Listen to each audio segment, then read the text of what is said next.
I'm not posting because they know what I'm doing otherwise. He was around.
I think the guys from the BBC are going to do 7 to 10 minutes.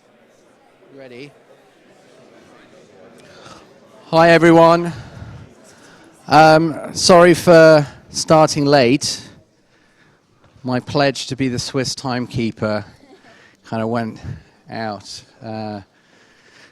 So before we start the afternoon's lessons.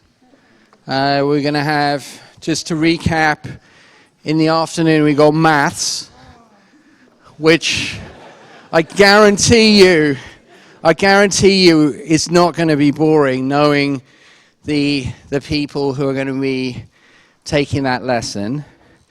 Then we have science and engineering, which for me also would have been colossal groans as a kid. But we've got Liam Casey here, who's flown in from China.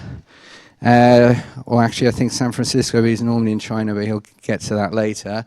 And Limor, who's flown in from Portugal via Israel to talk to us about robots and 3D printing, etc. And then we got a snack, and then we've got design, and we've really, I think, going to try end the day by proving that, you know, what Ian Livingstone said, that the Venn diagram between art and science is actually, you know, non-existent. I think when you see what we've got in the design session. One from Israel, one from Haggerston. And then we've got an announcement. But to kick it all off, no day in Britain would be complete without the BBC.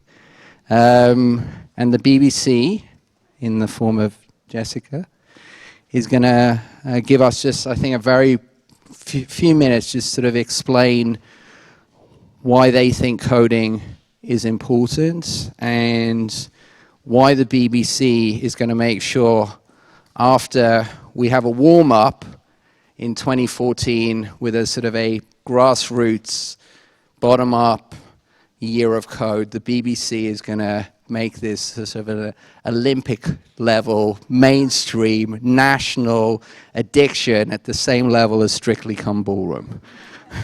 So thank you to the BBC.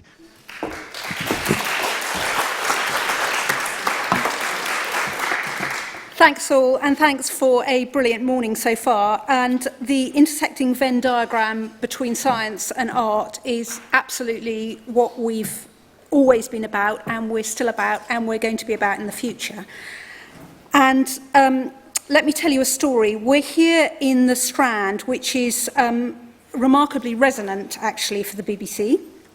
Back in 1922, in what was then the Marconi building, just around the corner from here, a man called Arthur Burrows leant into a microphone and read the first ever news bulletin out to the nation. He read it once, very, very quickly, and then he read it again more slowly to try and find out which version the audience preferred. Now, Arthur Burrows was the BBC's Director of Programmes, which sounds incredibly grand, but back then the corporation only had 4 members of staff, so I guess they got to pick their own job titles, and experimentation was done live on air. Many things have changed, but obviously putting the audience first hasn't, and nor has the long-running commitment to new technology and supporting creative innovation, and that is what I've heard this morning coming out loud and clear from absolutely everyone, and it's brilliant for us because that's what we've always been about too. We at the BBC are immensely privileged to serve this outstandingly creative nation, and now we're determined to play our part along with everyone in this room in helping bring digital back home here this year and next year. We don't need to tell this audience that the UK is the birthplace of the World Wide Web, we've heard that already, or of the amazing game-changing game makers and the inspiration behind some of the world's most creative thinkers and innovations, and I'm really pleased to say that one of those is the BBC iPlayer. But, as we have heard today, we have a growing digital skills deficit, and that threatens our future potential and our impact on the global stage, and that matters to us. We believe the BBC is uniquely placed to play its part, along with others, as a catalyst for change. We want to work with some of the most amazing digital experts and organisations, many of them here today, and what we want to deliver is inspiration. Inspiration for our audiences, and we also, where we can, and this is where we're going to need all of your help as well, is to try and play our part in simplifying the journey of finding the amazing array of creative opportunities out there. Working together, we can enable the people of Britain to learn to make, work and play with digital from the inside out. Together, we can give them the tools to express themselves in completely new ways. From the BBC Micro to our I Wonder interactive guides and the Digital Olympics, the BBC has a strong tradition of helping people discover and understand the digital world. And as we celebrate the 25th anniversary of the creation of the World Wide Web, clearly this is a key moment in its development. And of course, we want to support children, parents and teachers as the new computing curriculum is launched in September. So, what are we going to do? We want to unlock the nation's passion for digital, and with clumping our themes into three: discovery, action, and celebration. We're going to help our audiences, and crucially the next generation, to discover the digital world, and we hope to supercharge their creativity and innovation. We're going to amplify the work of our partners, that's really, really important, in a call to action to the 97% of people in this country who use our services every week. And we're going to celebrate Britain's digital heritage and our long-term commitment to our digital future. We want everybody out there to know some of the really inspiring stories that we've heard this morning. And we've got a little film to show you what we mean. Can we run the film, please?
On and off air to bring all of this to life.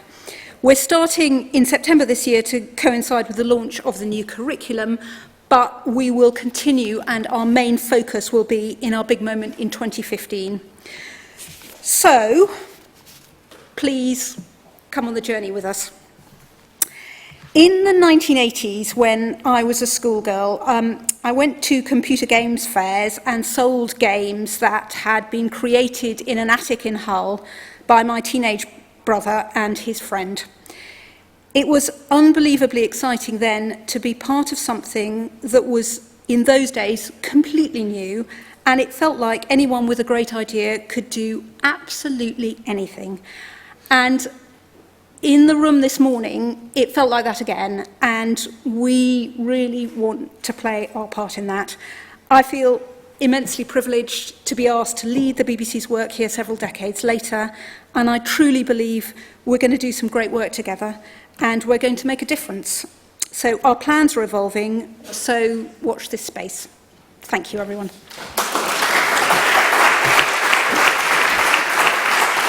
Great. Thank you, Jessica, and I think you'll agree that it's pretty exciting that the BBC are going to be doing this, especially because they're not the only media company in the UK, and, you know, they've got a global footprint, they've got a UK footprint, but I think what's really exciting, as you'll see this year, is that the UK is going to get energized across the board, and I know everyone in this room can make a real difference on this. So moving on to the next lesson, my favorite subject is maths. So we've got Duncan, who is going to be moderating the panel. Do you want to come up? Who's a governor of Rhyl School. We've got Shimon Schocken, who, as well as being an entrepreneur, is a professor of computer science. He won't tell you, but he outsells John Hennessy. Who do you outsell? John from Stanford, who was an early investor in Google. Jim Hennessy. As one of the best-selling book, actually, on how to build a computer from the ground up. And now he's turned his talent to maths. We've got Conrad,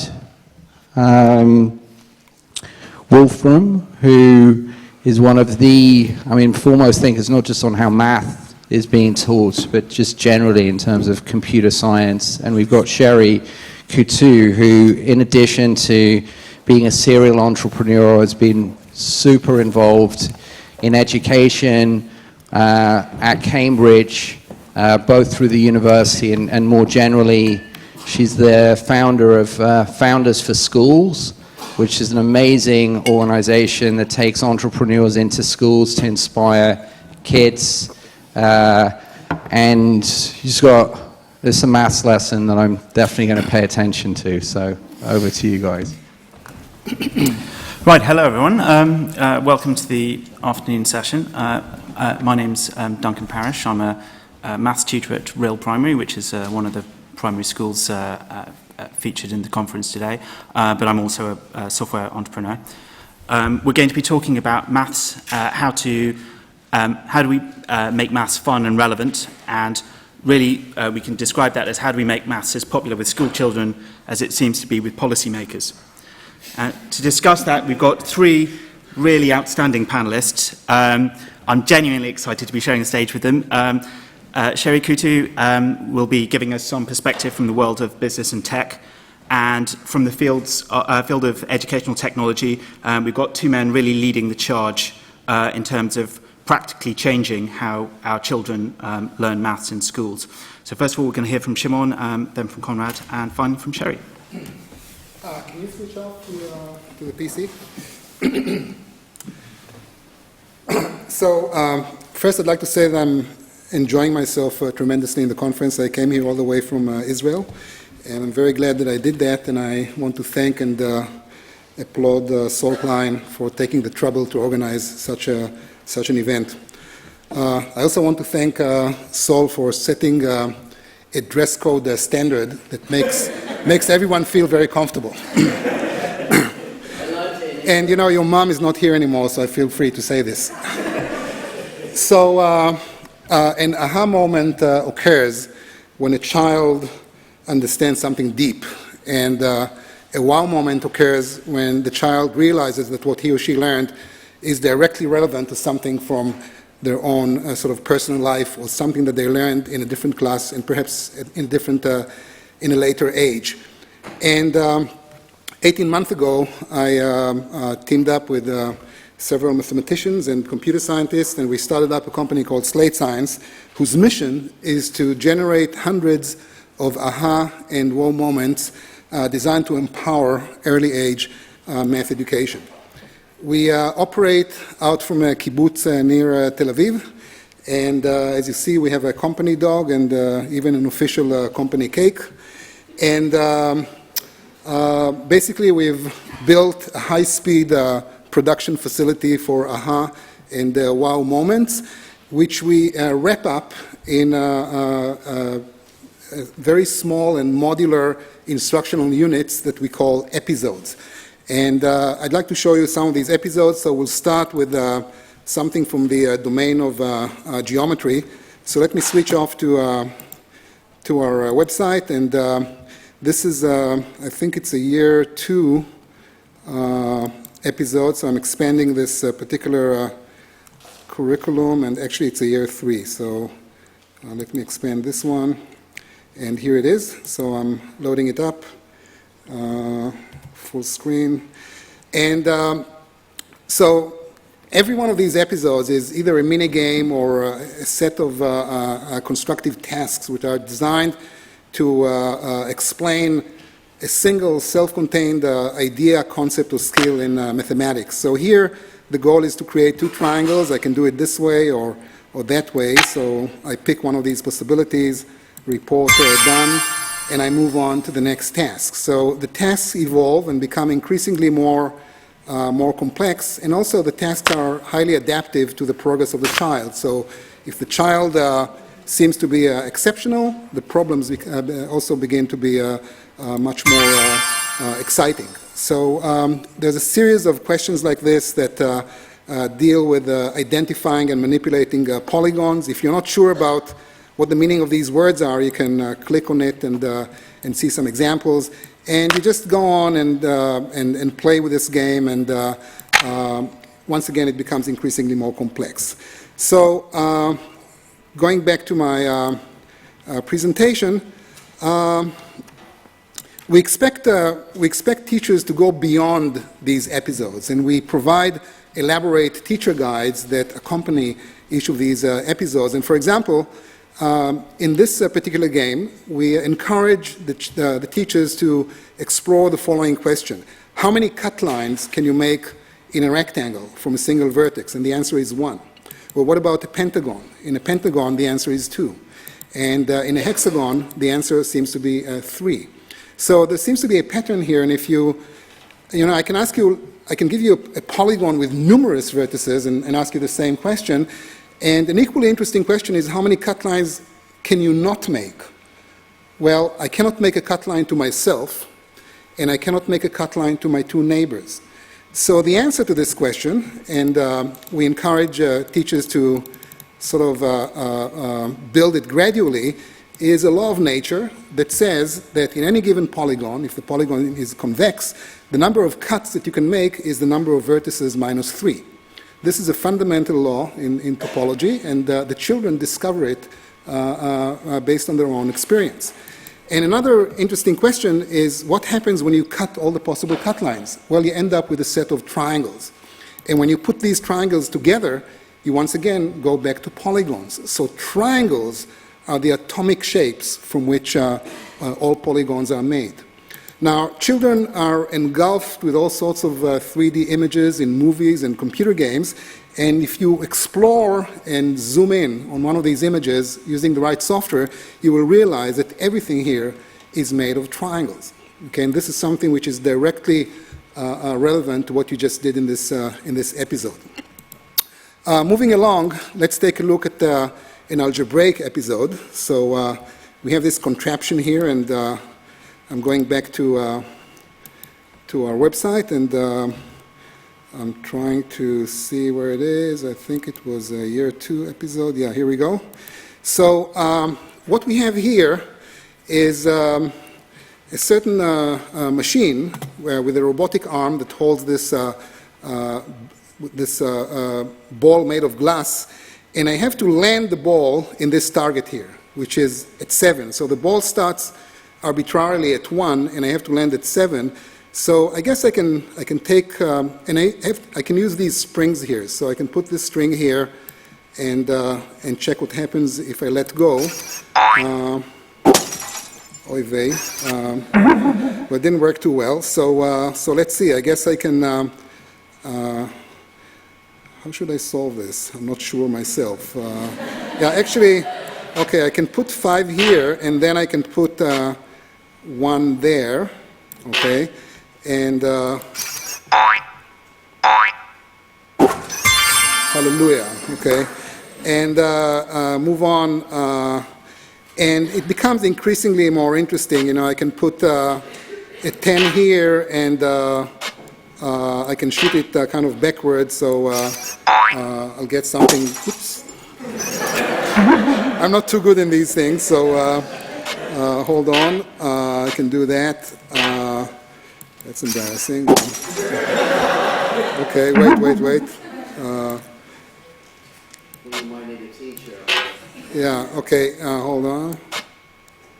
Okay, that's my final. All right, you got the picture. The software, by the way, is very forgiving, and it never gives negative feedback. You know, the only thing that it gives you is some feeling that you have not yet completed the task, and that's quite important. What we learn in this particular game is we learn the meaning of algebraic expressions, plus, minus, and if the kids also learn coding parallel to math as they will in the UK and hopefully elsewhere, they're going to create vectors and arrays like this one that's a very natural thing to do in a language like JavaScript or Python or any other programming language. And if you're a programmer, then typically you would have this abstraction in your mind, the array being an indexed collection of numbers, and therefore it's natural to say things like V2 becomes V0 plus V4, which in this case, in your mind, looks like this. But if you want to be a hotshot programmer, you have to open up the black box, and you have to realize or learn that when you declare such a declaration in a language like Python or Java, the operating system arbitrarily assigns your variable v to some location in memory. It puts the data in a completely different location in memory, and v holds a pointer to the base address of where your data begins.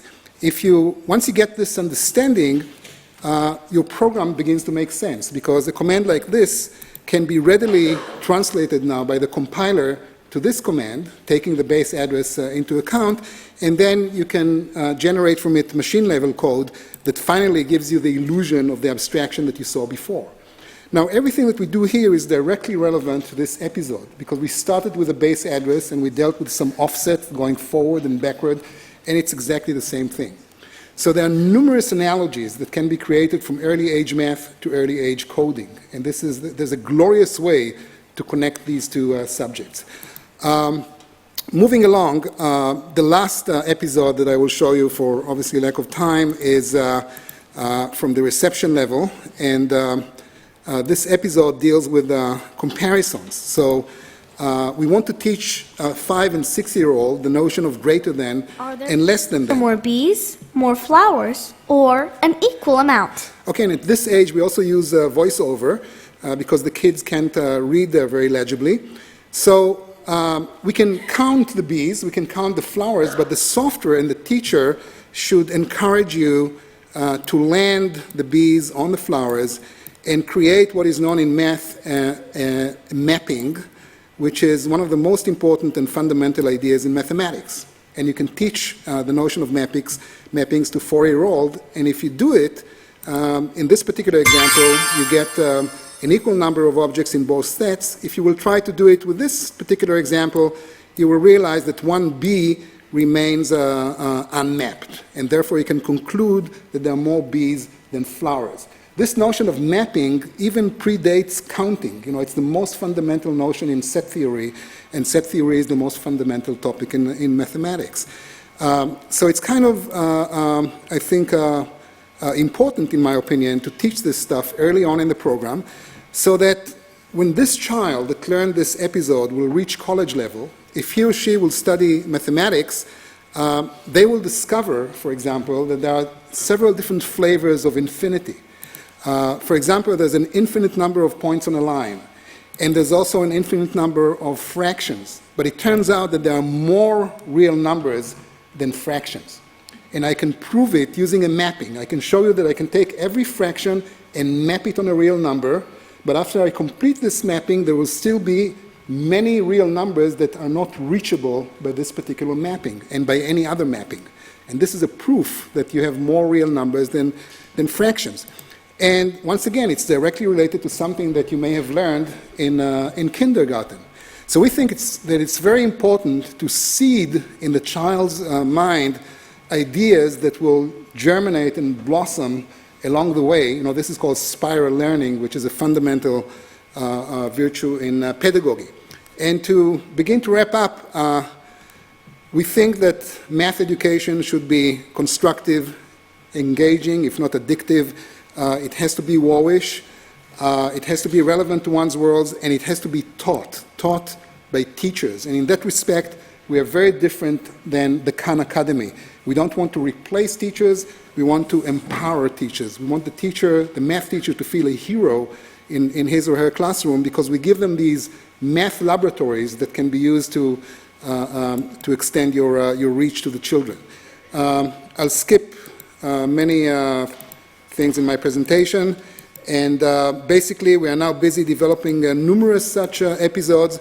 It takes about 120 episodes to support a typical math class. It takes about 750 episodes to support a complete primary school program. So that's what we do right now. Our material is completely curriculum driven. So if you start with a curriculum program like the UK program and you look at a particular item, our software will tell you that there are something like 15 different episodes which are related to this particular subject, and the teacher can then take these episodes, wrap them up in some studio environment, and then deploy to the classroom where they can be used on any mobile device, on a PC or a tablet or a smartphone. So this is basically my spiel. I have some quotes that I don't have time to read. The software is called Slate Math, and you're welcome to Google it, and may the power be with you. Thank you.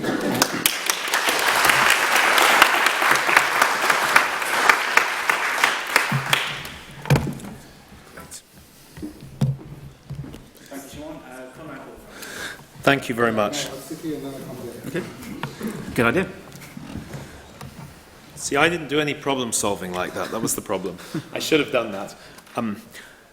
So I want to follow that great start on maths, with which I completely agree, and try and let me get this on the right. Oh no, come on, computer, don't behave badly. Okay, hold on just a second. Okay, I think we'll get this working. Yes. Okay. I want to talk to you about what I believe is the fundamental problem with maths education around the world, and some bits of which we just heard touched on in a slightly different dimension.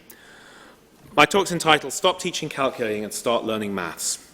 See, in the world right now, there are fundamentally two kinds of maths going on. There's the maths in real life, and there's this pretty disconnected maths that percolates education. And I want to explain why they're so disconnected and how we solve the problem. And you might ask, what's the fundamental difference between them? Well, it's actually pretty simple. In the real world, we use computers for calculating, almost universally. In education, we use people for calculating almost universally. And those two have diverged more than ever and will continue to do so unless we fix the fundamental problem. And in my view, this is the reason why, the key reason why maths is so despised in education and yet so powerful and important in real life. Why are we learning maths? In particular, why is everyone in the world supposed to learn maths? You know, there are very few subjects in that category. I think there are three really good reasons. Technical jobs, the things that drive many of our economies forward. Everyday living, you just simply can't live in a modern or even less modern country today without knowing a fair amount about problem solving with maths. And thirdly is what you might call logical mind training, thinking through problems, whether you're actually explicitly using maths or not. What is maths? What are you actually doing when you do maths? Well, I reckon it's about 4 steps. You're posing questions, you're turning those from the real world to a kind of maths language. That maths language is really, that abstraction of maths language is really powerful for being able to work out answers. And step 3 is where you do that. You do the computation, you turn the question into the answer. And step 4 is where you turn it back and answer the original question. You've got your maths out, what's the actual answer to the problem? So here's what's really crazy. Round the world, we're spending about 80% of kids' time doing step 3 by hand, instead of spending all their time doing steps 1, 2, and 4 properly and getting step 3 done much more on the computer, just like we do in real life. So we should be using the computer much more for step 3 and students for steps 1, 2, and 4. That is the fundamental nub of the problem that we face right now in maths education. See, I don't think maths is equal to calculating. I think it's a much bigger, broader subject. And until we recognize that, we're basically teaching the wrong subject in schools to a large extent. And, you know, we teach things like simultaneous equations. Many children will be shown how to do this. But actually, that's pretty much the same as doing something like this. It's just that I made that a slightly harder equation. The fact that it was slightly harder to calculate has very little to do with the formulation of the equation, the fact you're trying to use the equation to maybe solve a problem. And it's actually even worse than that. Let me, this is me, but I was going to show you let me try and do that same equation by talking to my phone. This has about a 50% chance of working. Solve x cubed plus 2 equals 2y, and y minus x equals 5. So, Siri willing, which it may or may not be, we will hopefully get some kind of answer. And we did. So I have solved that equation by talking to my phone, and you can just see it here.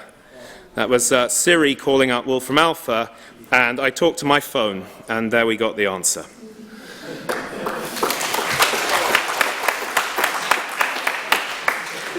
The key question I have for education ministers and the like around the world is, if I can talk to my phone and do an equation solution there that essentially no kids can do after they leave school by hand, why on earth are we wasting their time on doing that aspect of maths? This doesn't make any sense, and it bores the pants off most of them too.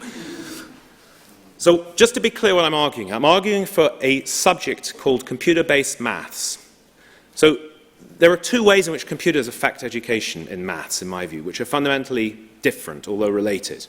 One is the real-world subject of maths fundamentally changed because computers automated the hell out of it in the last 50-plus years. The subject is a different subject to what it was 100 years ago. That's why maths is so applicable around the world. So I'm talking about taking the real world and replicating it in education. You use the computer to do just what you would in the real world. Then there's a separate thing which has been discussed a lot today and is equally important, which is obviously we should modernize the pedagogy. How do we get people to learn subjects, including maths, better now we have modern technology? That's what I call computer assisted. And we need to marry those 2 together. But the point is, teaching the wrong subject, however well you're teaching it, isn't going to solve the problem. The other thing I want to mention is that doing what I'm suggesting makes the maths a more conceptual subject, not less conceptual. This idea that injecting computers somehow makes it dumbed down is nonsense if it's done appropriately. Because you're doing what you're doing in the real world. The real world's maths has got far more conceptual. That's the problem we're facing. That's why all these STEM skills aren't there in children coming out, because they're learning the wrong subject. They need more conceptual skills. And indeed, by injecting that, that's what we'll get. You know, there are many things you can introduce very early. This is an example I used for my daughter where we were talking about what happens when you increase the number of sides on a polygon sort of to an infinite number. It's kind of interesting what it turns into. You know, the idea of going small, small, smaller is a very kind of natural idea for children. And you can get into a discussion of calculus, fairly simple stage. But why are we teaching calculus so late? It's because it's all bound up in computational complexity of doing it, not the conceptual complexity, which I think doesn't need it to be so late. The curriculum's all misordered. You know, why aren't we doing thermodynamics in primary school? It's fairly easy to have things where you can actually play with it. What happens when the temperature goes up? What happens when the container goes down? It's pretty obvious. You can see the pressure increasing. These are all good examples. And the key point to understand is if you remove the computer from maths education for calculating, you are going to remove the majority of the context. Maths wasn't effective for most subjects in the outside world. It was physics and a few other things, and counting it did stuff on. But before computers, it wasn't effective for biology. It wasn't effective for large-scale data analysis. It didn't work very well for these things. Because it only works when you have mechanization of the calculations. Same in education. If you set lots of biology problems without computers, you get kind of dumbed down problems. So you really need the computer to get the real context there. What's the ratio of maths to STEM, and in particular to coding? I think maths, in a sense, is a system for doing STEM and to understand life. People who have sort of got maths ingrained in them kind of look at everything in that sort of way, and that's quite useful. Coding, I think, is a way to express maths. I think coding is a broader thing than people often believe. It's not just about computer science, in the way I would talk about computer science. It's actually just the way you write down maths. It's a bit like the way you write down, you used to write down English as handwriting, right? It's that relationship. If I got a little bit of time, I might just try and do a piece of coding right here very quickly. This is always a little bit scary in real time. But I was just going to do, I want to express that I'm going to do some edge detection on myself, and there I am detected. And then if I can do this quickly, I might try and just build a little app very, very quickly. This sometimes works, and it sometimes doesn't, realistically. So let me try and code this in, and I want to do edge detect as I had before, and I want to try and do blur as another option, and let's just put an effect size in. Let's say n goes from, 1 to 10, and let's see, this may or may not, I need to put an n in somewhere here, right, don't I? So let's do n. I've done something goofy there, I think. It's always harder to tell when you're actually, there we go, that's what I wanted to do. So let's try putting n in there, and I managed it. Okay, so that was my little app that I built. I don't know if anybody timed me, but it was very quick. So I'm now changing the effect, and I'm blurring it. And there I did some coding to express what I was thinking about edge detection and other image processing. So that's a typical example of the link between coding and maths. Now, one thing I'm really excited about recently is we announced that Wolfram Language and Mathematica is bundled for free on the Raspberry Pi. And to me, this is a great linkage between coding, maths, enjoyment, fun, and all the things that go along with those. So I'm really excited that we were able to do that, and I'm looking forward to some great examples coming out of that. Key point, I think, is in education, you've got to decide what to do when mechanization and automation come along. What's your reaction to it? One reaction is to say, well, we've got computers to do this, but you should learn how to do it by hand anyway. The other action is to say, we got the machinery, it works very well, let's stand on it and go further. I have to tell you, the second one will win. And it's no good going on the first one, it will just fail, and it is failing. And that's why we launched computerbasedmath.org, which is to try and rewrite the curriculum from scratch, assuming this principle of computers there by default. And we started with Estonia. We have our first country, and we are delivering a probability and statistics curriculum to Estonia. And we have questions in it like, am I normal? For the students to figure out the answer to. Are girls better at maths? Will it rain tomorrow? Should I insure my laptop? Things that we can hopefully engage children at figuring out and get them really doing some quite high-powered maths. Computer-based maths has an inevitability. One of two things will happen in the next 25 years with maths. Either it will just fail as a mainstream subject, like classics, or alternatively, it will turn into the sort of something in the direction of the computer-based maths that I'm talking about. There are no other options, because it doesn't match the real subject right now, and it has to. So where's the UK in this? Well, we're great on our start to coding. We need to link coding to maths and have that really as a thorough engagement, not try to think of coding as a very separate thing. And I slightly shiver when I hear people saying, well, we're going to get rid of calculators and computers in primary assessment, but we want everyone to do coding. And I can't resist pointing out that, we're the country where a mathematician invented the computer. So there is a linkage there. Finally, what's the ratio of CBM, today's skills, and some of the PISA assessments going on? I actually wrote a blog post about some on my personal site a few weeks ago. I think PISA has some interesting problem-solving areas in it, but it can go much further. I think if we simply try and get our scores up on PISA, we'll be going down the wrong track. And I think the UK and many other places are actually very well set up to do 21st century problem-solving. The UK, I think Brits are very good, and many other countries as well, but particularly, since we're in Britain, I'll talk about Britain, is very good at these things. Much better than some of the countries that are doing very well on PISA. although we have good European countries, notably Estonia came top of the maths in PISA, we've got a good start there. So I think we need to be playing on a playing field of much more conceptual problem solving, and we'll actually do much better than some of the countries that are doing well on procedural problem solving. So it's important that we understand that and we push forward with our coding and our computer-based maths. Thanks very much indeed. Hopefully you can help us unscramble this sort of maths that we're talking about. Thank you.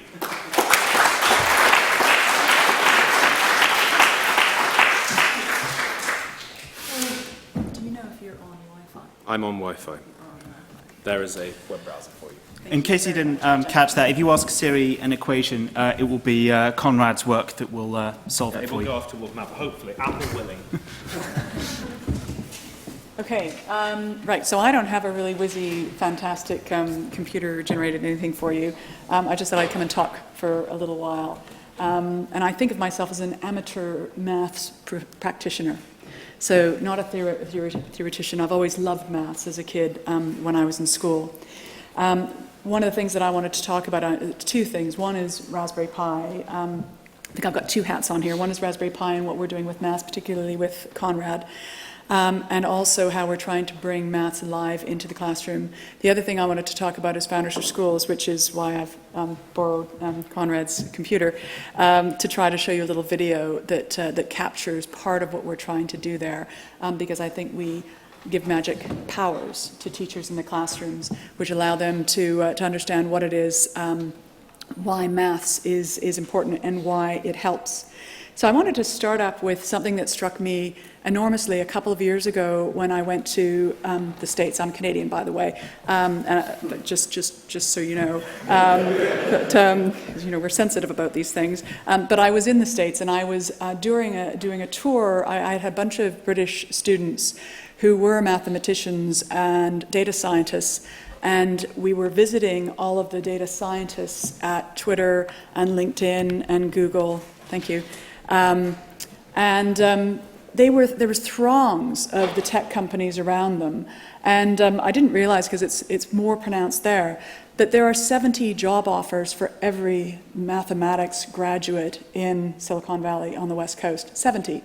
And you know, we're struck here with thinking there's NEETs, there's unemployment, but if you have the magic powers of being able to design math, it can allow you to do just about everything.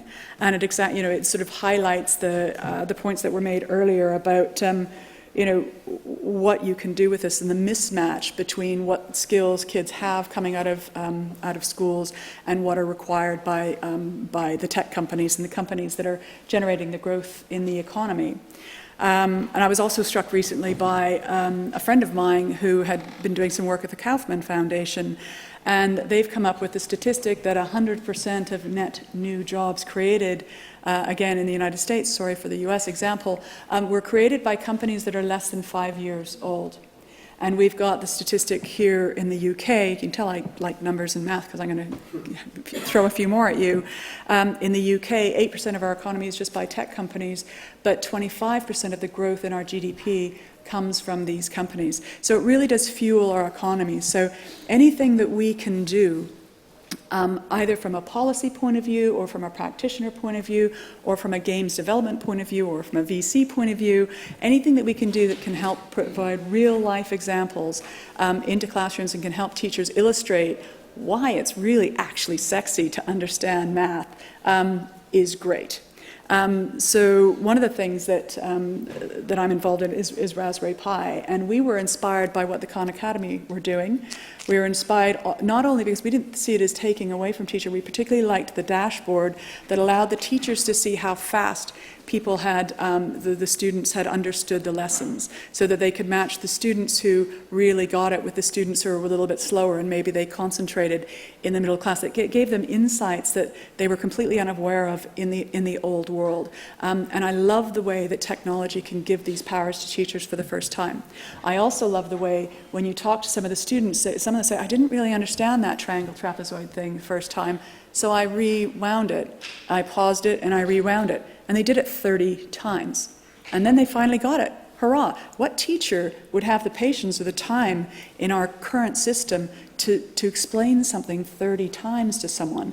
Once they get it, they're stalled and they can move on. And I love the technology for that because I think it is very, very helpful to all of us. And that is a step change in the world of which we're a part, which I'm very excited about. I was really excited when Raspberry Pi did the deal with what you're doing, because I think that absolutely changes the ability of students and teachers to empower their students to solve problems that are everyday problems that we all face, and it solves them faster and better and more effectively. And I can't wait to see, well, it's kind of a bit sad that Estonia is already top of the league tables, how much a delta they put between them and the other countries. But I think a lot of people would be watching what you're doing with great interest there.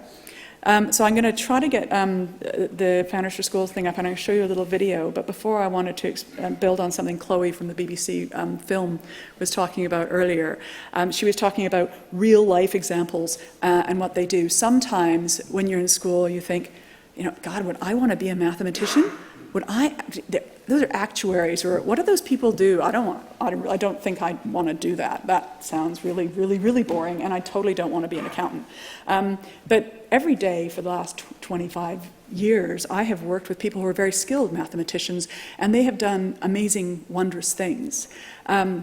I remember when Biz Stone, one of the co-founders of Twitter, came over, and he was explaining how their algorithms worked and what they did with math and with fairly advanced techniques in math, but what they did to empower people, to give all of us magic powers to communicate with communities of which we're a part.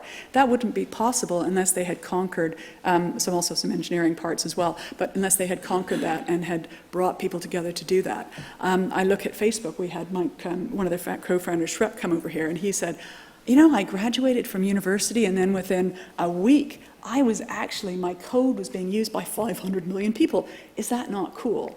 And that is actually really cool. And if you get some of these techniques earlier on, it's really, really good. I think you mentioned PISA. I think PISA is particularly stark, and particularly for girls. And if we can, and we talk about the real life examples, I just mentioned 2 men, but there are loads of businesses that are run by women who understand math, and what we do is we put them into the classroom so that they can talk to girls and explain about how they're using math and some of the technology and engineering to solve real problems every day. One of my companies is a company that does some engineering, that they help women get pregnant by monitoring their behavior really, really closely, and by using some maths and some physics to help educate girls on a fairly fundamental basis of some aspects of biology. And that's really fun, and that's an interesting use, and it probably wouldn't have been thought up probably by a man, because it's a different sort of problem. So one of the things that I like by putting founders into schools is by making sure that you've got examples that light the imaginations of the girls on fire about problems that they want to solve. And I think that, I know that some of the examples, Shimon, you were showing earlier, I think the gender balancing is showing examples, gaming examples, that are both interesting to girls and to boys are really important. We also did that when we rolled out our computing MOOC with Raspberry Pi, not in maths, actually in computing, but that was, we took examples, and we were really careful to take at least 50% of the people who were talking about examples and what they were doing with these, what otherwise might be seen as dry techniques, what they were doing and why it was important, were from women. And again, that brings it lights people's imaginations on fire, both sides. So I'm going to try to get a little video up here. Because there's something that articulates it better than I think I do. How do I? Oh, Conrad, how do I do it? Failing you. I think I'm failing your computer. How do I just want to type in here. It should just work, but no, it should just work. At least I'm not responsible for the operating system. Hard. What are you trying to type? I just want to type. Oh, there you go. Thank you. Let's see. Dot. When something's wrong and in doubt, blame the operating system. Absolutely. Okay. So I just want to show you a little video that we put together that explains the Founders for Schools, which uses technology, it uses a number of social platforms, but it's really meant to empower teachers, to allow them to get people who are great mathematicians and great physicists, but who have chosen to go into the world of tech and business back into the classrooms to have what I think you'll agree afterwards is a pretty profound effect. Preparing our kids for the future. Oh, no, I was trying to get it full screen. Did I do that? I'm all right.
It's had a profound effect. You know, it doubles the amount of, after just one session, the kids see, because they've seen real life examples of real life people who are doing really interesting things with what they thought were boring subjects, and suddenly their lights go on and they want to do it, and they can't. You can't stop them. So, wanted to tell you about that, and Saul, thank you very much for your support on that.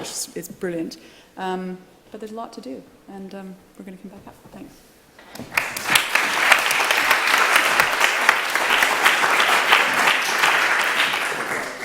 Thank you very much, Sherry. I think this just gives us some idea of the sense of how many exciting things there are happening in maths education right now. So I'm conscious of the time, so I'm just going to address a question to each of the panelists just to cover an enormous amount of ground. I'd quite like to start with Conrad.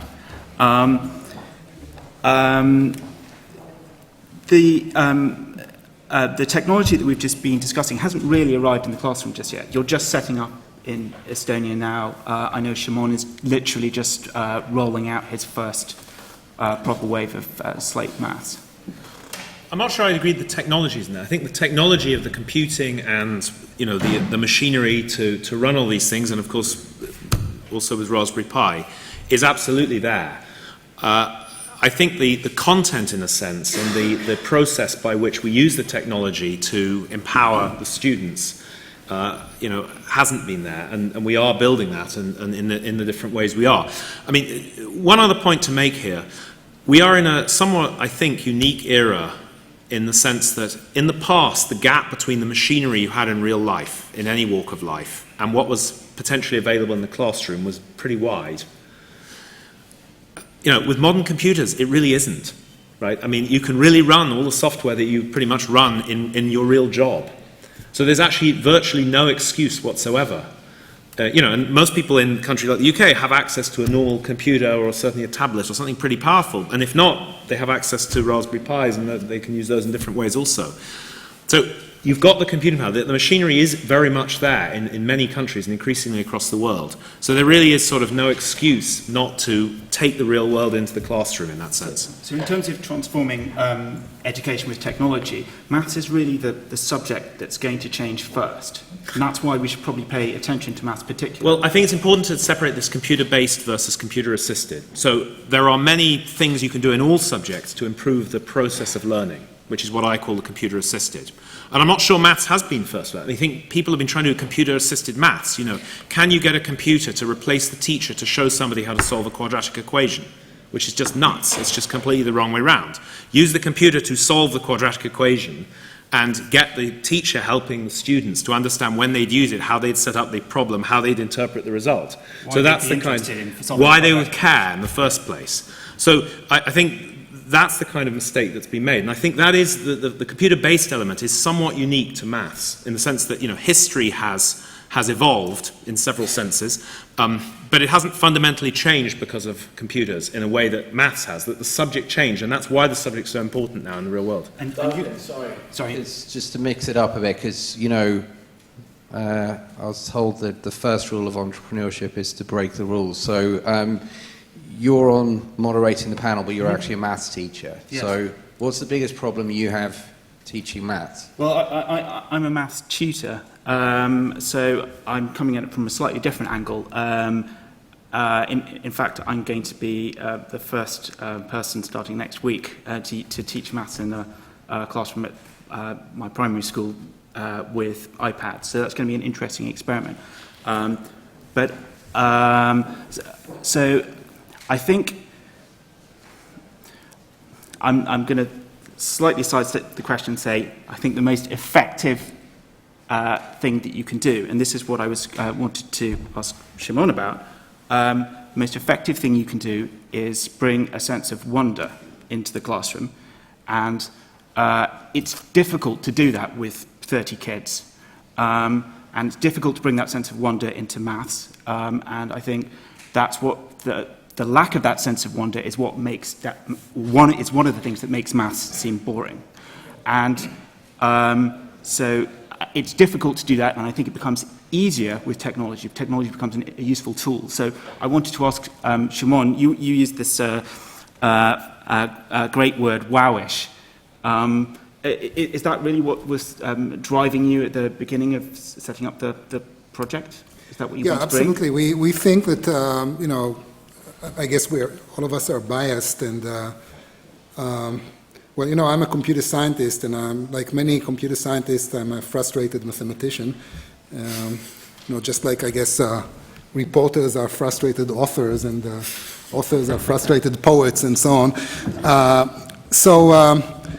We think that math is a beautiful art, full of awe and mystery, and something that can give you a tremendous sense of control and feeling of mastery once you figure out some of its secrets. And we think that this beauty can be accessible to anyone if you have the right tools. And the technology is just a facilitator. It would have been much better to work with real objects, with real balls, you know, and with real animals, and to count real fish and sheep and so on. But it's impossible to do it in a regular classroom. And also we have to think about the average teacher, not about the elitists and the best teachers, and we have to think about the whole world. That's what I think we're trying to do. And so technology becomes the grand equalizer, you know, something that can take the same tools that are being used in the best schools in the UK and deploy them in any school, you know, in Africa and anywhere else on a tablet that costs less than $100. So you're trying to tackle things from a rather different angle to Conrad. Conrad's trying to see what's possible, and you're trying to solve the real problems in real schools. In a way, we are doing, I think, we have a similar mission in the sense that technology is the accelerator of teaching. And whether you use Mathematica, which is an incredible tool of Wolfram, or you use our sort of virtual simulations, you can expose children to incredible amounts of high-quality material, which are all of a sudden accessible to anyone. Yeah, I mean, just to continue on that, I think, what I'm saying is use the best tool to do the maths. Now, it's true that, for example, at primary level, there are certain things it makes sense to do by hand still, and to learn by hand. And some of the things we were seeing in Slate Maths was exactly those things, those skills you need to learn, empowered through a much richer way of learning them. Right. So I'm not against people learning things that they actually need to know by hand. What they shouldn't be doing is wasting their time learning stuff they don't need to know by hand, instead of which they should be doing higher level problem solving. And I think also partly a lot of what is being worked on here is probably slightly earlier stage than the level that we're focused on at the moment, though I think both theories actually work all the way through in a sense. Absolutely. And I'll give you one more example that I think anyone can relate to. Take something like long division, something that has been traumatizing, millions of people as we speak. And so long division is typically being taught as sort of a black box algorithm. You just follow the steps. And very rarely do teachers bother to tell you, I'm not sure if they even know it themselves, that long division is actually an algorithm of repeated subtraction. And also it's an accelerated repeated subtraction. And once you understand it, sort of, if you see a simulation that explains it, and you understand it kind of in the marrow of your bones, then you feel much more comfortable, not only about division, but also about yourself. You're not just following the steps. You actually understand what's going on. Sorry, just because I want to get some of these guys involved. The ex-PISA champions were Finland, I think. So it's a question from Finland. Thanks for bringing that up with the X at least. Yeah, never ever. Yeah, hi. So I'm Juhani from Finland again. Conrad, this is for you. Rarely does a big idea that make that much sense. What you're telling to me, it's just perfect. I used to be a math assistant in the university. Now I'm a journalist. But can you just name names? What is preventing this from happening? Why is this not taking place right now? Why are we not changing the way we teach maths? 80% confusion and 20% hostility, I would say. Okay, so, I mean, to order it, if you talk to governments around the world, they say it'll scare voters, we don't understand. They're all talking about, they don't understand, you get, after about half an hour, you explain, yes, I'm talking about the subject matter itself, not how you deliver it, the subject matter. And it's kind of, oh my God, it's sort of a holy relic that you mustn't touch. Maths, although maths has evolved at a rate faster than anything in the real world. So it's confusion, a lot of it. And in fact, I would have thought it was the other way around. I would have thought it was 80% hostility, 20% confusion. I really don't think it is that. Interestingly, the countries we've most got furthest in discussing this with, the ones near the top of the PISA table and ones near the bottom. The ones in the middle are sort of like, oh, we don't rock any boats too much. But on the other hand, they've got sort of something to lose. Who's the biggest at the bottom? I mean, which country could you revolutionize with I think 50 million plus population? Look, I think the places where hot stuff is happening in this, I think many South American countries have exciting possibilities. And I think, in Africa there are also exciting possibilities. Obviously, Central and Eastern Europe tend to have, and Scandinavia tend to already be high up on these things, and I think can go much further. And maybe Finland will take this as a dig to change your maths fundamentally. That would be great, to use all the skills you've got in delivering the maths and do the right subject as well. So I wanted to bring an example in from Raspberry Pi and how they use distance learning. So they took some of the videos, and we started out with the Khan Academy, and we put them into Africa and India, where they didn't have access to the internet, so they couldn't gain access to the normal brilliant teaching that there was on that. So what you did is you literally packaged up all of the videos on an enlarged memory card and plonked it in the village, and that gave those children access to amazing communicators who could talk about math in a masterful way, much better than the teachers there could. And it changed everything, and that's one of the reasons why we're excited about the joint venture with you guys, because that allows us to go a step further on a more fundamental computational basis.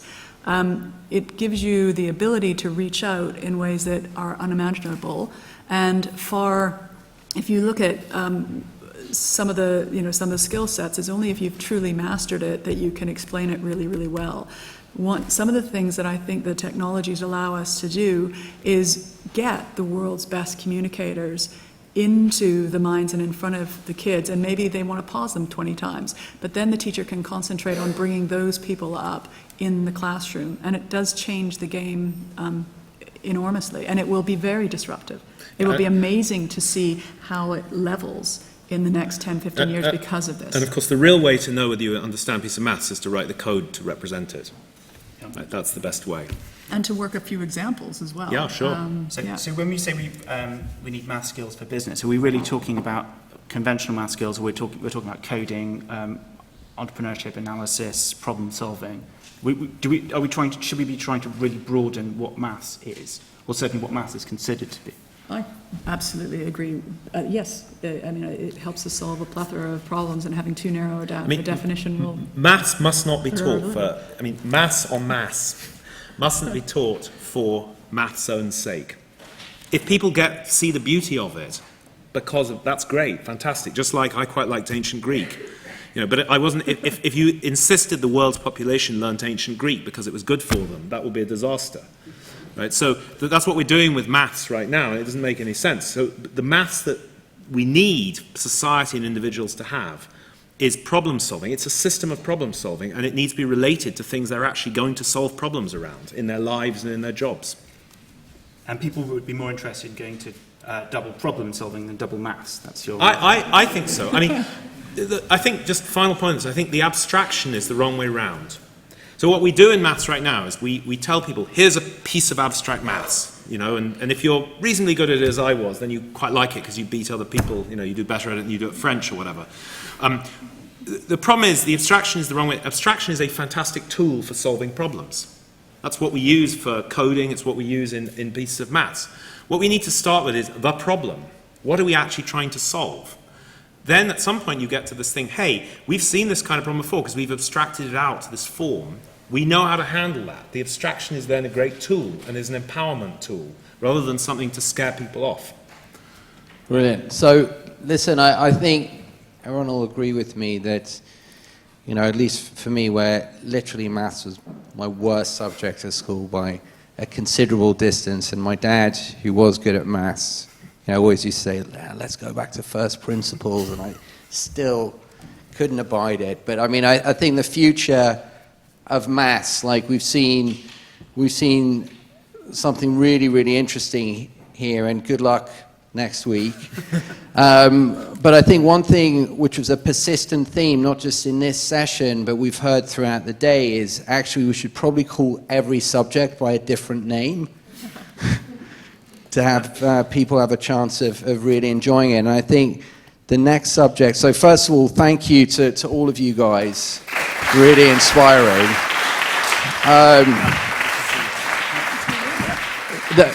The next subject, which on paper, as I said, was only after maths, the sort of the scariest thing to me at school, which is science and engineering. We're lucky to have David Rowan, the editor of Wired, who, David, do you want to come up, who is a great explainer of technology, amongst other things. Amy, who you met earlier on today, who, as a 14-year-old, sounds like she can teach all of us a thing or two. Liam Casey, who has flown in, I think, from San Francisco, but spends most of his time in China via Ireland. And we have Limor, who grew up in Israel and lives in Portugal, and spends some time in London. And I think what you're going to see from all of these guys in different ways, and girls, by guys, I mean in the non-gender specific, wow, there's a robot in the room, cool, is that science and engineering in the future is literally, I remember one thing that Liam said to me when I visited him in China, is that the future is only limited by your imagination, because pretty much now and going forward, anything you can imagine, you can make. And for the last few sessions of the day, I think, this is hopefully ties into what we've been talking about is, all of these different subjects really come alive when you can make stuff. So, David, over to you. Thank you, Saul. Thank you, Kate, for bringing these great people together. So I'm David. I edit an analog artifact with a nice British hero on the new cover. And I wear a tie so that I'm not going to pitch you my startup, and also that I don't work at Index. And I have spent some time with these three people trying to understand how the world of making is changing. And there is you could call it a revolution. There's a democratization happening. The tools are now out there, available at low cost, at relatively low education, to billions of people. And I'm going to start with Liam Casey, who I've been fortunate enough to spend some time with in 3 continents lately. So a few weeks ago I was with Liam in Shenzhen, where he has access to quite a lot of local labour in factories making some beautiful products for some big names. And I want to start by getting Liam to explain a bit about what PCH International is, a name that you may not have heard of, but you will certainly know the products that they manufacture. Great. Thank you, David. I'm delighted to be here. Try and give you a very high-level overview of what we do. We started off, we're really a product development company, and we have a supply chain management expertise that we take products all over the world. So we develop products, and I see many of the products here in the room that we have made. And actually, David was in one of the facilities that made some of these products. Give us an idea of the brands that you work with. So we normally don't talk about our clients, but 2 of our clients have actually publicly said that we work with them. That's Apple, which we've been working with since '99. And the other one is Beats by Dre. It's the headphone company.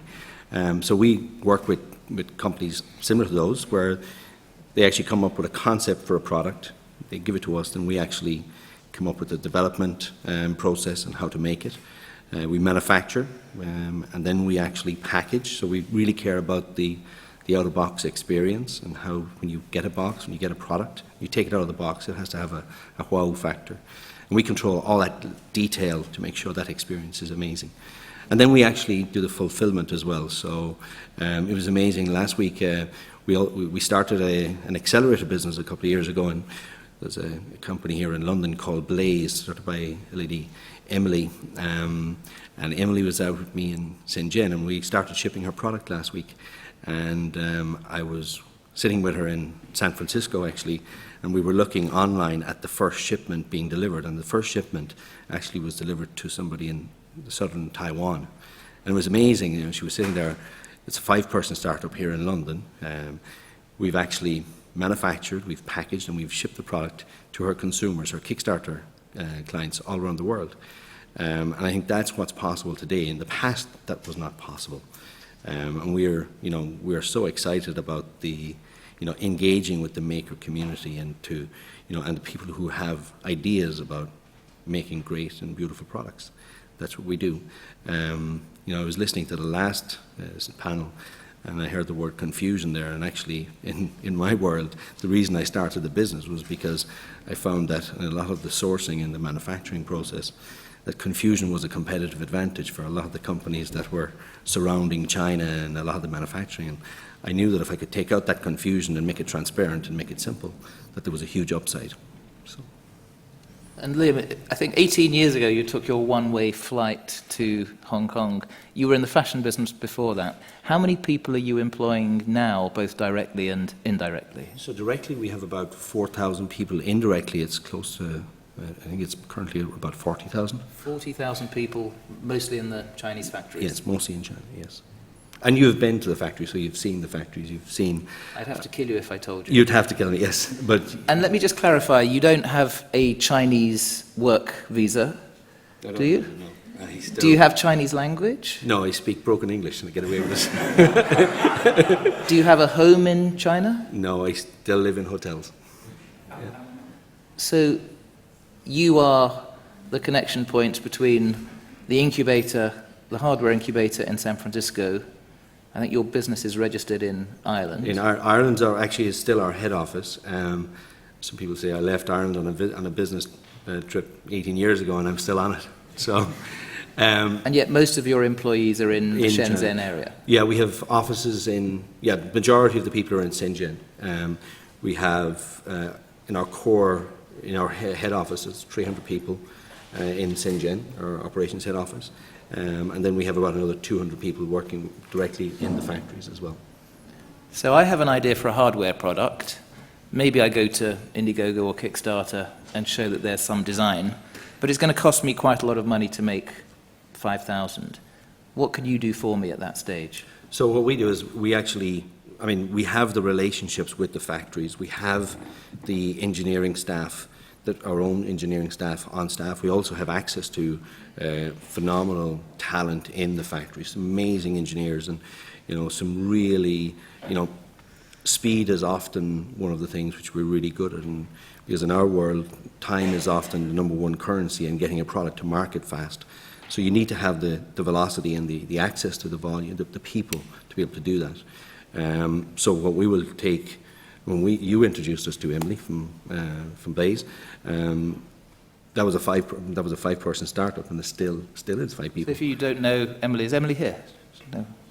She got an idea. She was cycling the length of Britain, and she realised, especially at night time, it's not very safe to cycle on the roads. So she created a bike light that also had a second light, which was a bright green laser, which projected in front of her the shape of a bicycle to tell drivers that there was a cyclist behind them. So I introduced her to Liam, and she's now supplying Evans bikes.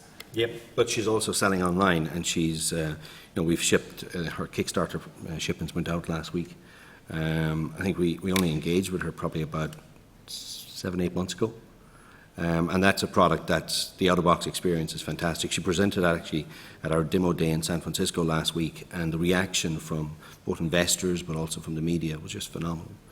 And I think that there was kind of an aha moment with a lot of people in the room that here's a 5-person startup that can actually deliver an out-of-box experience product that's as good as anything else that's out there. So you're helping both make but also then distribute. Are you also helping to retail the finished product? So 2 weeks ago we announced an acquisition where we actually bought an online company called ShopLocket. And ShopLocket is it's an e-commerce platform that tells the story of the entrepreneurs, but also it's a marketplace to sell the product as well. So, the way we look at it, our fulfillment center is in Shenzhen in China.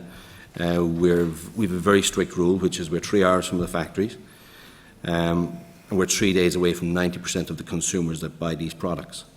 So we don't have distribution hubs around the world.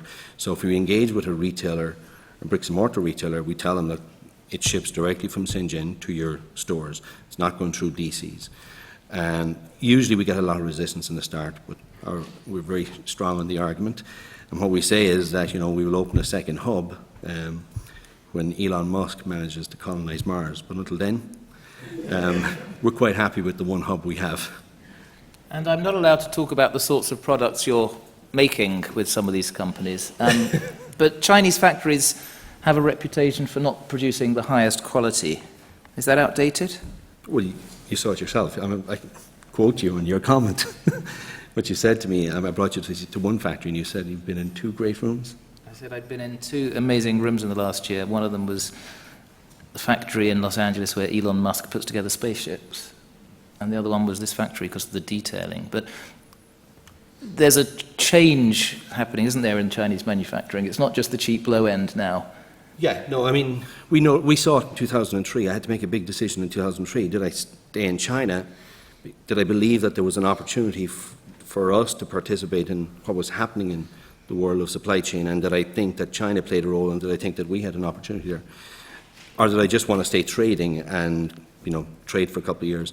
But I actually believed that there was an opportunity, and if I could take out the confusion for people, that there was a very big opportunity there. So we actually started to invest in our own facilities in 2004, because we saw that the attention to detail, the quality that was capable there, was something that was going to become part of the future of manufacturing. And if you can find the right companies there, it is possible that you can deliver like some of the best products in the world. Now, Limor and your robot friend, so you're from a business you set up called RobboSavvy. Yeah. Tell us a bit about what RobboSavvy does and hopes to do.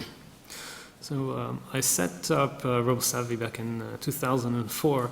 The original idea was to develop a robotic toy that would look a bit like, if you remember from one of the Star Wars movies, they were in the spaceship and they were going from one place to another and they were bored, and so they had this little chess kind of game with little robots that were fighting each other. So that was the original idea, was to develop little fighting robots that would kung fu each other and limbs would fly off and sort of take the violence out of the television and into the living room. That was the title of the business plan. And it didn't fly well with some of the venture capitalists that I spoke to at the time, that I easily raised money beforehand for some internet billing company. And so I set up, so I started during the research, I got in touch with a community in Japan that was doing these little robots made out of remote control hobby servos. And they were little humanoid robots. They were fighting, they were doing these competitions on the weekends, and they still do. So I started bringing that stuff into Europe and selling it and sort of sponsoring my own research. And but the company grew and it became like a little Amazon for robotics bits and pieces. And so it took a life on its own, and that the original idea got put off for a few years. So during that period, we also engaged in a lot of interesting projects around robotics for entertainment and research. So university research, we developed humanoid robots and different live events. Do you make the robots yourself? So we do, but I mean, in terms of revenue, most of it comes from taking things from around the world and presenting them in a way. Your little friend on the table who I've seen dance, I don't know if he's in a dancing mood. No, not today. But So how long did it take to manufacture it? How much did it cost? How many have you managed to make?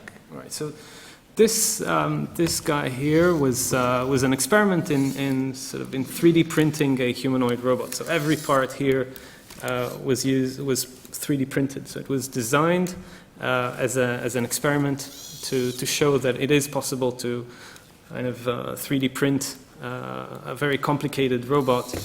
And ultimately what we're doing now, we launched a design competition with this robot, with this idea, and we put it on a website called GrabCAD. And we got 30 amazing designs. We put a bounty there, and finally a postgrad from Carnegie Mellon won the competition and made a beautiful design. We're working with him now to make the design so it's 3D printable and it's going to be open source. And this kind of humanoid robot technology is today only accessible to Ivy League schools and sort of maybe a handful. To make that prototype? It's in the servos themselves. It's about $1,000, $800 to $1,000. All the rest of the plastic is maybe $30 on a good day. And already taken that bowl down. Yeah. And if you wanted to go into production, if you wanted to work with somebody like Liam to build it to scale, what do you think you could take the price down to? It depends. The servos themselves, the parts that are sort of these black boxes, I haven't seen those items being reduced considerably in price. So I don't believe that it's going to go down so much that it will be kind of a toy thing for Christmas 2016. But the bigger problem is the use case. Is what do you do with this thing? So it needs to have the technology is there. It's more about how is it going to be useful. And I think that the first step is really in entertainment and education, because in education, it's the thing is about actually designing and building. We're working on a project to design sort of a curriculum based on 3D printing for robotics. Okay. And that's going to be interesting to see how that will pick up. And because what happens in education, what we believe is that robotics is really engages in a lot of different aspects. So it's not you don't learn math, but you have to learn some math in order to make him do some stuff. And you need to learn design in order to have some function. And so it teaches you through process. If you look at success stories like the Lego robotics or the first robotics competitions, it's all about competing and having some target objectives with robots. So you 3D printed the parts. You're also working with 3D printing. Yep. In terms of creating future 3D printing machines that allow us to manufacture locally, how far until most of the people have access to one of them, either at home or just in the high street down the road? So I think the fundamental, we've been selling 3D printers for 3 years. We worked with MakerBot. We sold some 3,000 MakerBots. The issue is really more about what to do with this technology. So it doesn't really it's not applicable to everybody having at home at the moment a machine that will print in ABS plastic. What will be applicable is when in a retail situation is customization. So if I want to customize the product, I want this cup to be customized, I might need a 3D printer for that. Or if I want at home to change the looks of my refrigerator, maybe I'll want to or download some copyrighted product and print it. But the technology. When? What? When will we be doing this? At the rate things are going at the moment, I think it's by the time that we'll have something of that kind at home is kind of 5 years-ish.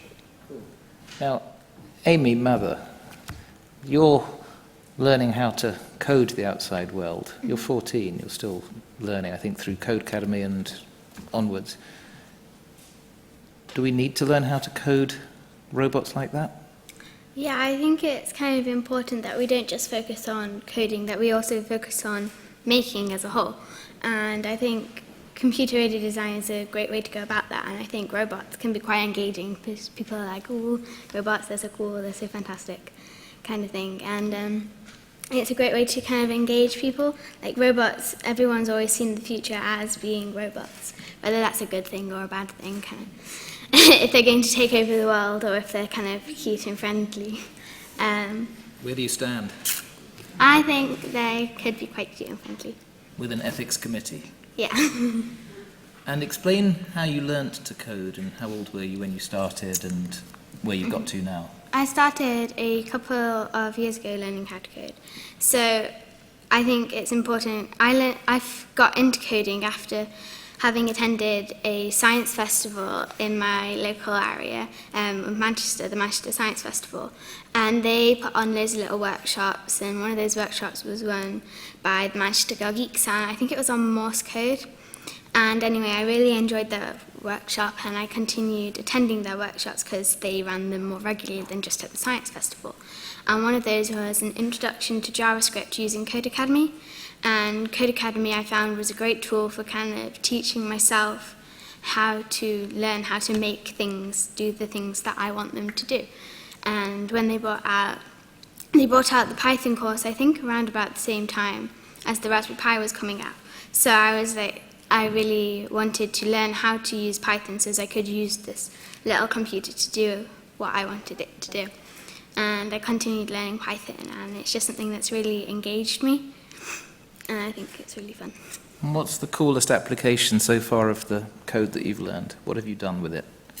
I quite enjoy using Pygame to kind of create little GUIs and stuff, and I've recently been working on a competition entry with my little brother to its PA consulting competition, which aims to kind of gives every entrant team a Raspberry Pi to work with, and they got to create a project that helps the environment in some way, so it kind of engages you to think about making a product that you can show to somebody else, making something that's going to be useful to people, that's going to help the future and be kind of sustainable, and also like introducing coding and making and rolling it all into one. So when you started playing with the Raspberry Pi, there were no innovative companies like Kano with instruction kits, all the cables. You had to learn from scratch. How did you start? Well, through Code Academy, and in Manchester there's quite a big geek community, so someone who's recently gone on to work for the Raspberry Pi Foundation, and he started the first Raspberry Jam in Manchester, and he's been very useful. He's very friendly, he's like engaging, and he loves passing on his knowledge to other people, and he taught me a lot. After I'd learnt a bit of Python, he used Conrad's Game of Life to kind of show me the ways in which you can apply that knowledge using Python, and I kind of went on from having Conrad's Game of Life is a cellular simulator, so it's like you have a grid of cells and one is either alive or dead, and there's a certain set of rules that you apply to each of these cells to determine whether they will live on or not. So I started off having a live cell as just a smiley face being printed out, and then I changed it to be using Pygame to be like a cell that lit up, and then now I've got it on LEDs and like a physical 3D thing which I laser cut a case for kind of thing. And do you see yourself maybe in a couple of years creating a physical product, or is it the code that excites you? I think it's all of it that excites me. I'm doing product design for GCSE because I think I like doing the full package. So I like doing the software and the hardware and the things like Arduinos and Raspberry Pis that allow you to kind of incorporate it all. And then with the new 3D printing technologies and laser cutters, I think it's a great way just to bring everything together. And I think making is the way forward. I can introduce you to Liam actually when you have your big idea.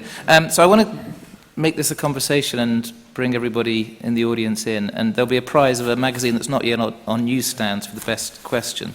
So if you have a question, no, not signed, maybe signed by Sir Tim if we can get him. If you have a question for anybody in particular, just kind of raise your hand and tell us who you are. I'm going to get that nice man Saul, the marketing executive for Kano, walking around with a microphone.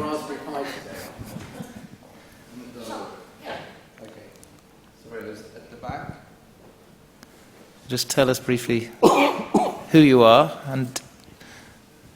Hi, my name's Samira and I work for the BBC.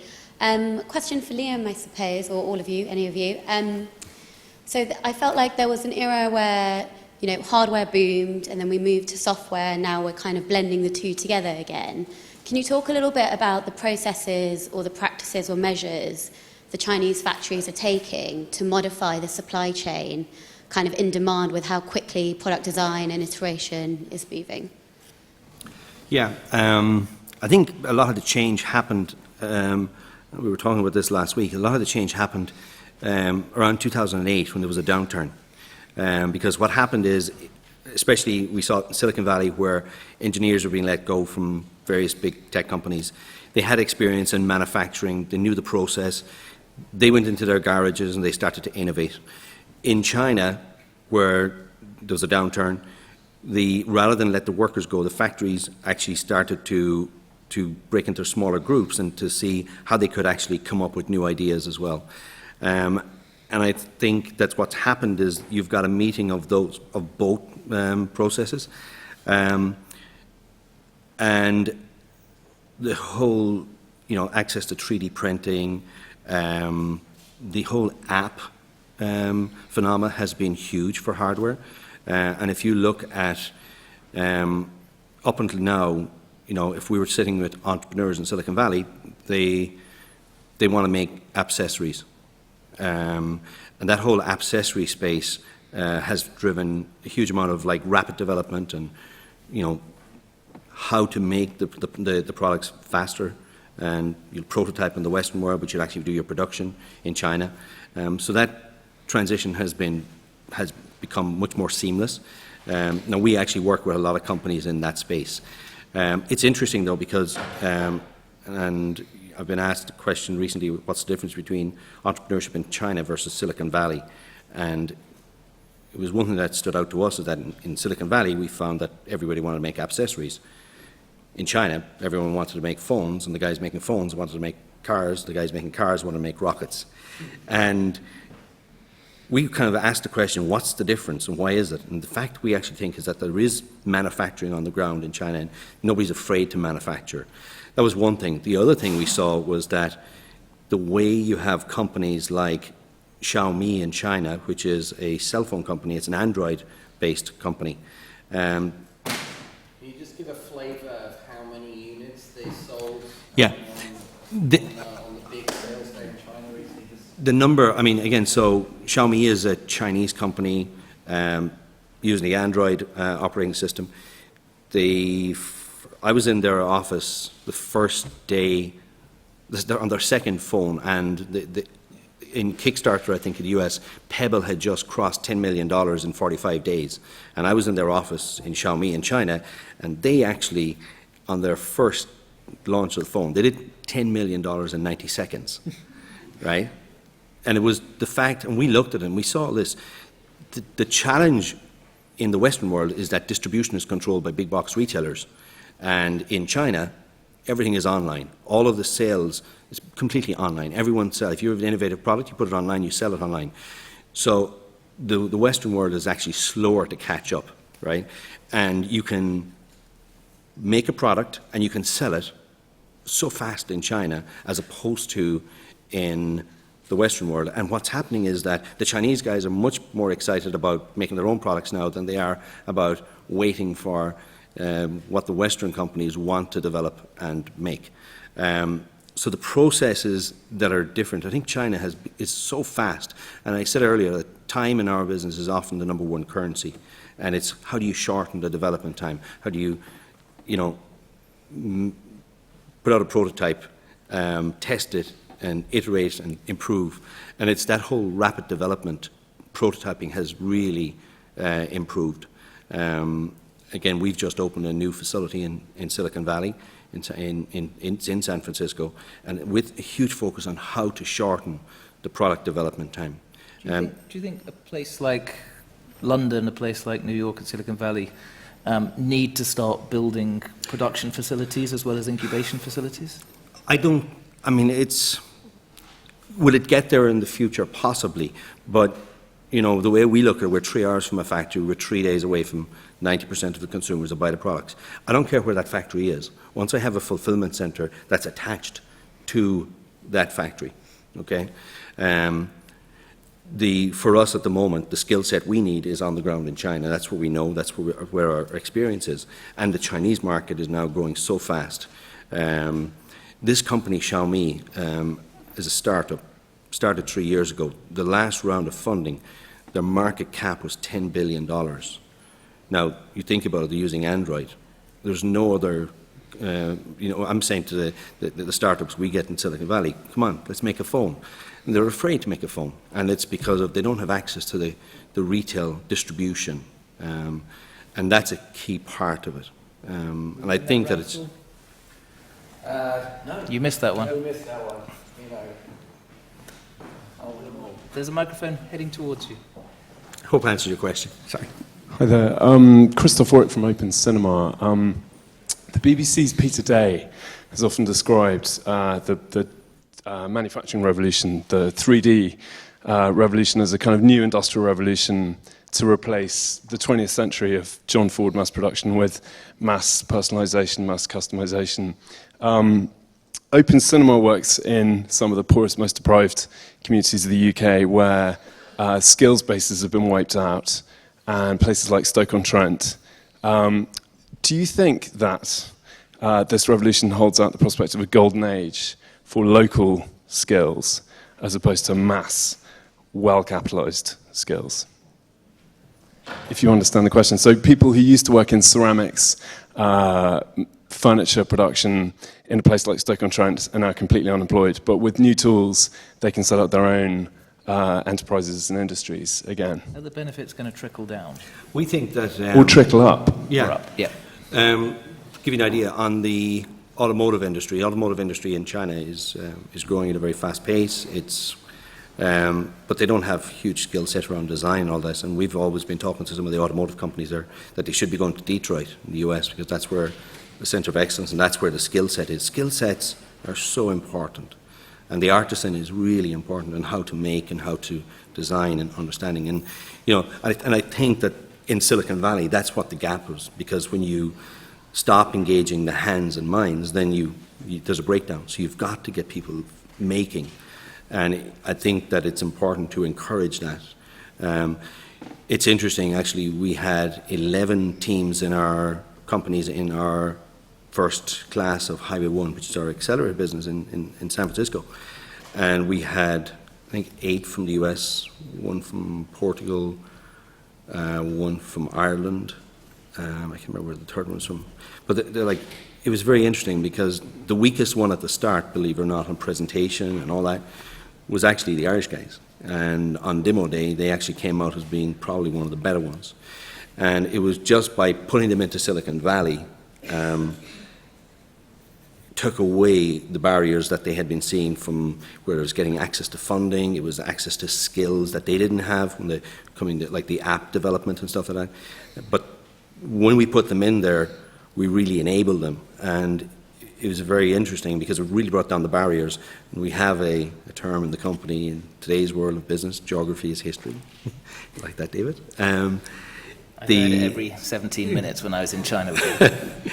And it's amazing if you can empower people, and it doesn't matter where they are, if they're here in the UK, or they're in Ireland, or in Silicon Valley, or in China, they have the same opportunity now. And it's a question of give them access. And what we're trying to do is, with our startup initiative, what we want to do is we want to ensure that passion is the only barrier to entry for somebody who wants to build a hardware company. Because in looking from the outside in, there are huge barriers, but actually when you're on the inside, you can show people how to do this. And I think that, I was interviewed when you were in China by BBC for morning TV, Today program, and I was asked about, about trade barriers and stuff like that. I said, forget about it. Like when the Chinese look at the UK, they look at what UK is phenomenal at, and that's design, branding. You look at the strength here in the UK is great, great design. And that's what you have to focus on. And that's what the world needs, and it's branding. So Amy, you're hearing about this new world where there's an opportunity for anybody to come up with an idea for a product and have it made, have it shipped around the world, create a business without having much investment. How well prepared do you think your generation will be by the education you're getting? And if not perfectly prepared, what would you do if you were running education to empower people to take advantage of these opportunities? I think that we concentrate kind of a bit too much perhaps on the theory, and there's not enough flexibility. Like, we need schools to have their own laser cutters, to perhaps even have their own 3D printers. So as instead of just learning the theoretical prospect of a business or a product, make the actual product. Perhaps incorporate your product design with your business studies to kind of create a product within school, to perhaps, and actually set up your own business with your own product in school, because there's no use in kind of just learning about what theoretically you could do if you followed these steps. You're probably going to be more likely to learn if you actually do it, if you do a practical. It doesn't matter if you fail, because you learn from failure, and then you'll know what to do better next time. It's better that you make mistakes when you're younger than when you grow up. So, we need to incorporate it into the education system. If there's companies like yours that could come into school and show kids just what is possible, because everybody has... We're trying to keep, now he's in the UK, we're trying to keep him here. Okay. So for the next 18 years. So I think if you show the kids what is possible, because everybody at school has got that idea for something that they think that could really change the world, but they don't think that they have the opportunities to do it. They don't think that it's good enough. They have no idea how that they could perhaps progress with it. So I think we need to kind of teach those skills and enable them with the opportunities to do that.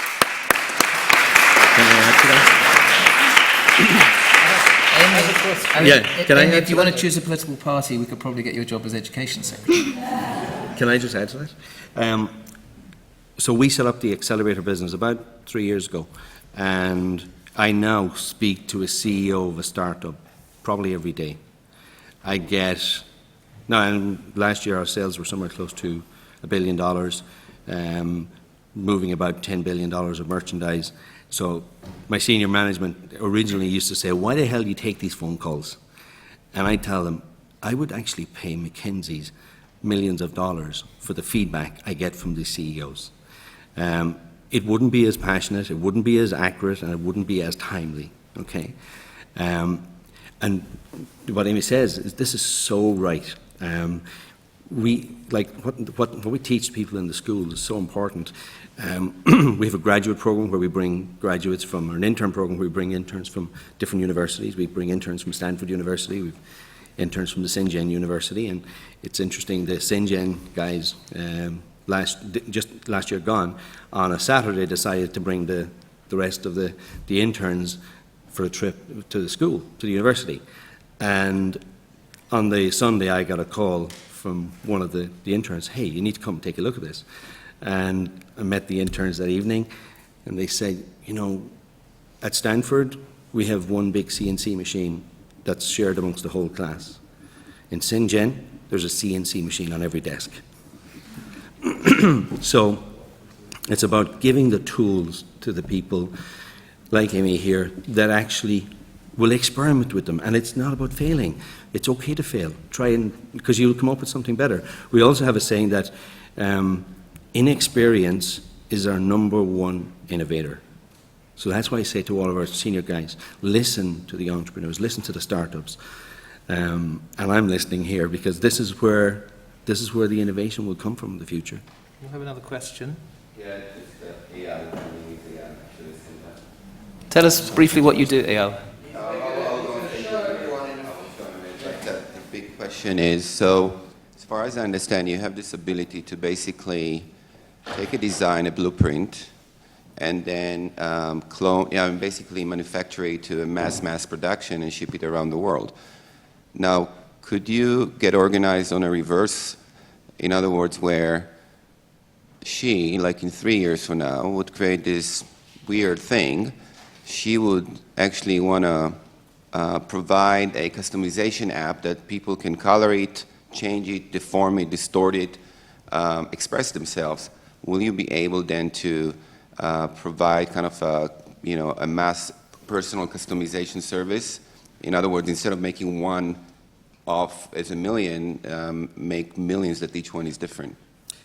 Today we ship orders of one. Well, we absolutely are. I mean, we're personalizing products. Like we ship out packages which has one product that's personalized. It can have an engraving on it to a specific address, to a specific customer somewhere in the world. Should we be afraid that China is going to take over all of us? Like, are we going to accept just being designers? Or a lot of people talk about that, and they ask me about that. And what I would say about China, don't be afraid of it. I mean, I would say just lean in, Don't be afraid. It's get in there and participate. It's a huge market as well. Regarding this, just a question.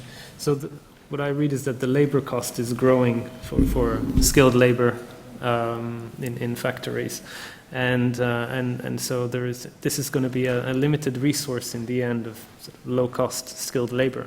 So eventually, it's going to converge with other countries will be able to provide the same skilled labor at a reasonable cost. At the same time, you've got robots that are evolving and becoming more versatile for manufacturing and to be able to doing. So you can have a robot that can do multiple things or collaborative things with other robots. Mm-hmm.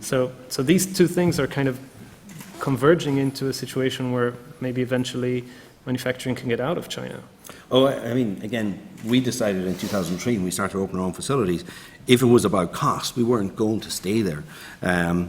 We think the key to it, whether it's software or hardware, it's all about distribution, is how do you get it out there? And that's why, being 3 hours from a factory and 3 days away from 90% of consumers is so important. Where that factory is doesn't really matter. Once you can have access to distribution, to get a product to a consumer from anywhere in the world, then it's, it doesn't matter where you are. And even, we talk about our customers, they win and lose in the high streets in the US and in Europe. We win on the back streets of China. But that now is becoming less and less important. It's about distribution and getting a product to market. And again, it goes back to why the UK is so strong and has such an opportunity. It's about design and branding. We talk about the smiley curve quite a lot. And you have two sides to the curve. You've got the R&D and development on one side, and you've got the branding and sales and market on the other side. And you think about the companies that win in that space. It's not the companies down the bottom in the manufacturing and the engineering anymore. And again, because that can be commoditized, and it can be, and it will be eventually, and we're working so hard to ensure that we actually make it accessible to everybody. Then it's down to, it's the branding and the uniqueness. One thing that we think is very possible is that if you look at this company Xiaomi in China, they pre-sell everything. They sell out all their phones online, and I've seen, that day I was in their office in Beijing, they sold, where they did $10 million in 90 seconds. They actually did, I think, $36 million in 9 minutes. But part of their model is scarcity. Absolutely, but I think part of the future is scarcity. It's uniqueness, and you want a personalized product. You want something that's unique, and it's not necessarily about walking into the high street and picking it up inside in a store. It's about uniqueness. Probably got time for one more question. There's a microphone heading over here.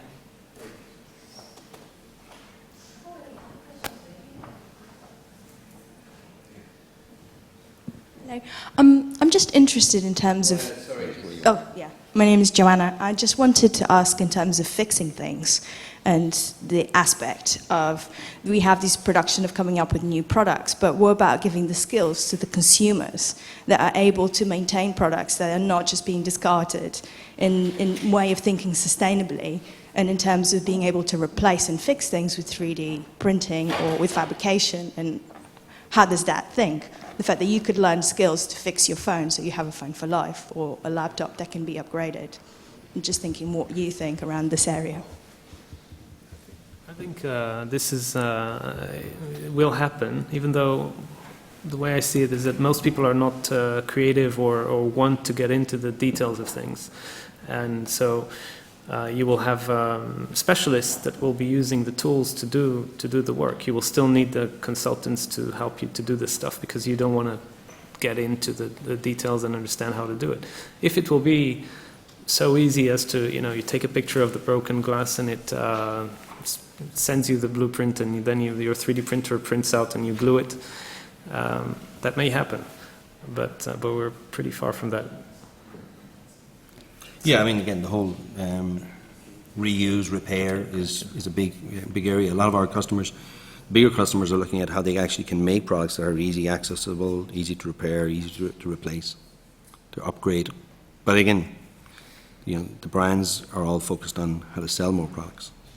I think another thing is, like, in school, in product design, we kind of focus on upcycling, and I think with the advancement of technology, it's kind of becoming more and more easy to do that kind of thing. So instead of having to kind of put a lot of time and a lot of effort into reusing things, repairing things, using things in a way that you hadn't previously thought of, kind of using things like 3D printers and laser cutters, it unlocks so many more doors, which kind of links to the sustainability point. And I think it's maybe not about making the big products repairable or reusable, because that's probably not going to be the easiest thing. It's about making the little things kind of more accessible to upgrade and turn into your own kind of thing and customize. Last question, one we stole from the back. Hi, my name is Jonathan. I work at Cano, and I wanted to ask Amy, why are you so excited about technology and coding? I think it's part of everybody's life. Who here probably doesn't have some form of technology in their home? We use it for our work, we use it for our schooling, we use it for our homework, we use it for our entertainment. And where would we be in the future if we were without that? We need to kind of train people how to make things more fun, more exciting, how to kind of upgrade what we've already got to advance our current technology, and also how to fix anything that may go wrong with our current technology. Like in the future, if there's nobody to maintain these apps, to maintain these technologies, what we're going to do, we're going to be a bit stumped. But currently we're just teaching people how to actually use these technologies rather than how to create or update or upgrade these technologies. Good answer. I'm going to leave you with one more question, just to get you thinking ahead where the opportunities are. I'm going to ask each of you, you've got 100 million of Saul's money to invest. You mean Mr. Newhouse? Small change. Where are you going to invest it for impact over the next decade? Start with you, Liam. Here. Limor, where do you see the big opportunity? For 100 million?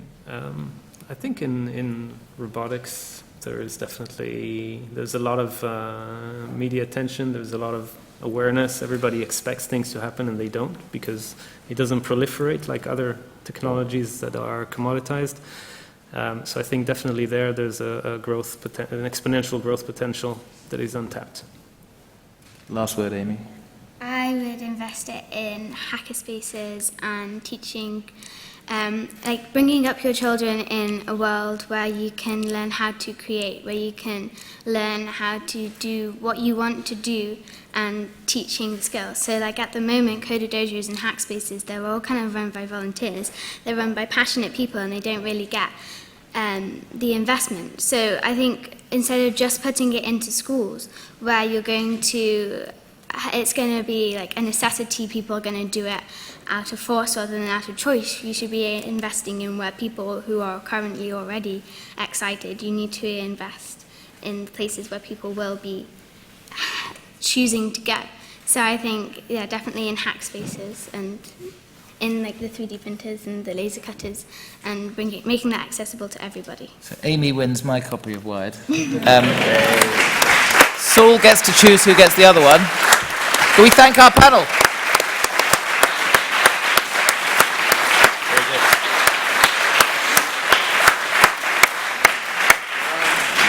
Thank you so much, David, Amy, Liam, Limor. I think that was pretty stimulating stuff. I mean, you know, the future is literally, if you have the imagination, not only can you make stuff, but you can sell $35 million worth in 90 seconds if it's in China. So, I mean, David Putnam earlier today talked about the biggest thing that holds back the education system is fear. You know, fear for teachers, fear for students, and I mean, this is just a totally fearless world that we can live in, which is like really, really inspiring. We're going to have a short break now, which is a snack, an afternoon snack, and then you're going to come back, and I promise you, you're really going to want to come back, because we've got a few people here who I think are going to show the fusion of the arts and the sciences in a totally remarkable way. And I know David knows both of them, Eyal and Roland from the Seaboard makers in Haggerston. And I think, you know, one of the amazing things that Apple showed us in the last 10 years is that, you know, manufacturing and technology without design is just really, it's not just soulless, but it's just not that successful. And I think hopefully you just hang on, come back after the snack, and your mind will be blown by what you see. Thanks very much. Have a snack, and we'll see you later.